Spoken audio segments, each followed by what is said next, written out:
உணவுக்கு என்ன செய்வதென்று எனக்கு தெரியவில்லை. குழந்தைகளும் பசியோடு இருக்கிறார்கள். என்ன செய்வது? அம்மா, எனக்கு பசிக்கிறது. வானத்தில் இருந்து பொன்னாக ஒளிரும் இறகுகள் கொண்ட அழகான வாத்து. ஆச்சரியம்! அதன் இறகுகள் சூரிய ஒளியில் மின்னுகின்றன. இங்க ஒரு தங்க இறகு இருக்கு. நன்றி நன்றி வாத்து. இது எவ்வளவு அழகா உள்ளது. இது உங்களுக்காக.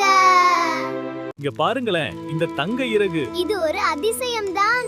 அப்பா அப்பா, அப்பா, தங்க இறகுகள் நினைத்து பார்க்கவே முடியவில்லையா? ஆமாம். இவ்ளோ தங்கமா? இதை எப்படி எடுப்பது? கவனமாக எடுப்போம். பிடுகுங்கள், பிடுகுங்கள், பிடுகுங்கள், பிடுகுங்கள். இவை ஏன் மாறுகின்றன? அது மறைந்து விட்டது. அது என்ன?